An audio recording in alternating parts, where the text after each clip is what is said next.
Hello, in this tutorial video I'm going to take a look at the events module in Squareflo CMS. I'll be using the Artesian website as an example. So I'm going to log into the content management system and click on the events module. Here we'll see that there are currently two events, and if I go to the events page on this site, you'll see that there are currently two events. We'll take a quick look at what an event listing can look like. So you can have a name for the event, a date, start time, a venue. There are some nice buttons here that people can share these event listings with their friends and family. There's a map that shows where the venue is. You can have an image or a poster, description, and you can even have video or so. Let's get cracking and we'll add another event. So I've prepared some information here for an event that is coming up at the Artesian. This could just be a Word document. I like to use Grammarly. That way it shows me if I've got any typos or grammar issues. Since English is my second language, it's very helpful. I'm going to click on Add an Event. Here I'll add the event title, which is Byron and Kelly. Now you have an option right off the bat to include a link to tickets. If the event has tickets, you could say this event doesn't have tickets if you don't want to sell any tickets. Or you could connect to our ticket module. So you can see we have our ticket module set up for the Artesian. So if they want to, they can sell their own online tickets through their own site and thus not have to pay any ticket fees or anything like that. Or you could link to an external ticket site. Now, with the Artesian, it depends on the performer and how they want to handle their tickets. So in this case, we are going to sell tickets through this website here. So I'll just paste the link. So I've chosen the option to link to an external ticket site, and I've just posted the link for the tickets. The event venue, in this case, will be the Artesian.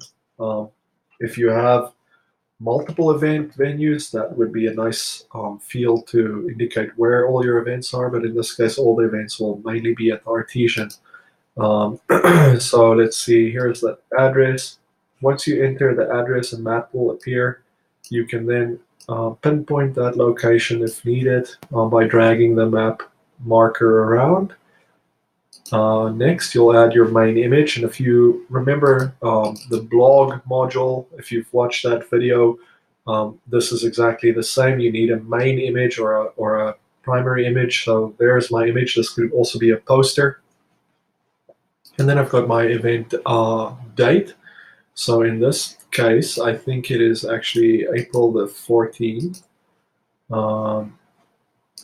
2018. The start time will set for 9 o'clock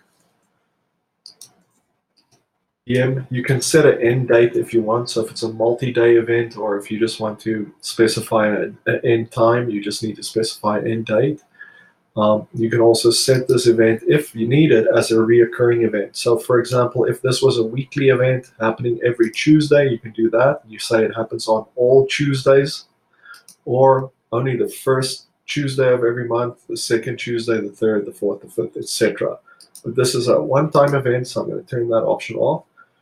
Now I can add my description. And I'm just going to copy my text here. There's my description. I can specify what category this fits in. I've got live music as a category. And then I can even specify what color this event should have if it is seen on the calendar. So I'll just pick black. So there it gives me a little preview of what this event will appear, how the text will appear in the calendar. So this is handy if you use the calendar interface and if you have lots of events. So if you want to show all your live music as black and all your comedy as red, you can do that, and that helps your visitor identify the type of events by color as well. We're going to click publish, and now I can see there's my event. I can now hide this event if I need to. If I need to work on it a little bit more, I can delete it, I can edit, I can feature the event. So if I choose to feature it, depending on how the website's set up, that might affect where it shows up. In this case, all the upcoming events just appear on the homepage. So it's the next event, the next 4 events will be on the homepage. So all 3 of these events will be on the homepage. You can optimize your meta details. And that is basically how easy it is to add an event. So if we now go back to the events page, we will see that there's a 3rd event. Here it is. And this is what it looks like. Now, just a few more things that you can do. You can obviously also add a video. I showed the video before, so I've got a video here by the artist that I just found on YouTube. I'm just going to copy this, and I am going to go back into the CMS, and I've opted to edit the event. So I'll just go back to show you what I did. I just clicked on the pencil. That allows me to edit the listing. And what I'm going to do is I'm going to paste the video, the YouTube URL in this video field and just hit add. Now there's a bit of an extra gap there, which I'm not sure why that is. Might just be a browser issue. So here's my video, and if I cut this and I paste it in between these 2 paragraphs, that is where my video will appear. So now if I go back to this page and I refresh, I should see my video. There it is.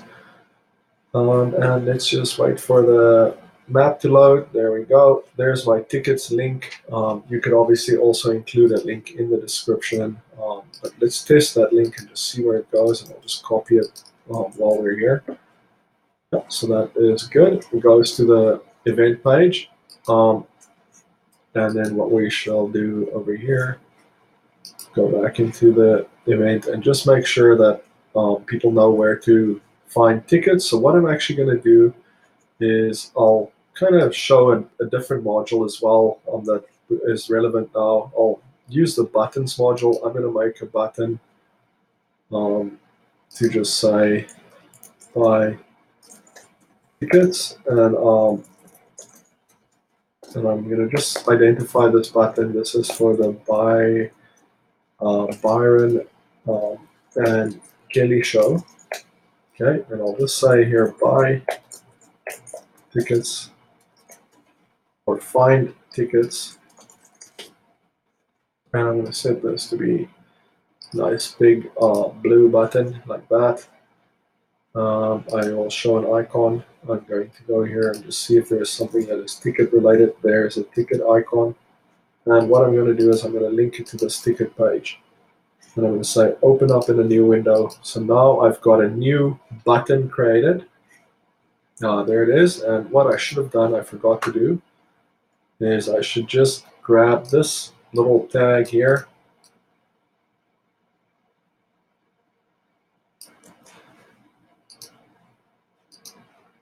and then go into my event listing,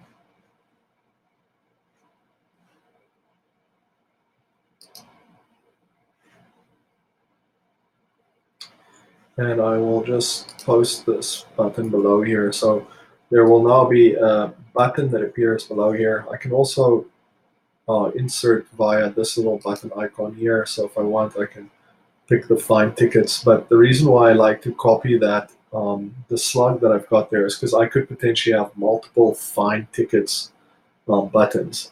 So by actually going into the module, I make sure that I get the right tag for this event.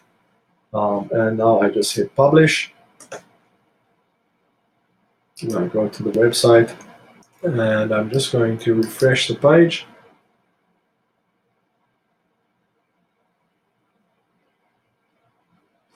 And there's my find tickets button. So if I actually move that around, or if I, for example, if I were to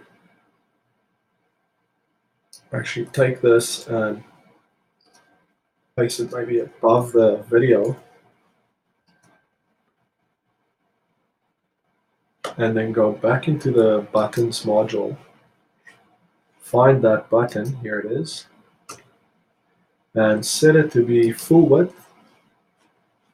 Publish. Now that button is going to be above the video and it's going to really stand out. It'll be the full column width. There it is. So there's how easy it is to create an event and also add a button using the button module. So I kind of covered two modules there in this video. If you have any questions, feel free to ask. You can always email Jaco@Squareflo.com. That's JACO at Squareflo without a W.com. Squareflo is spelled SQUAREFLO.com. So Jaco@Squareflo.com, or just go to Squareflo.com and fill out the contact form. If you'd like to stay up to date with these tutorial videos, just go and subscribe to the Squareflo.com channel on YouTube, and you should get a notice next time I post a video. Thank you for watching, and as always, have a great day.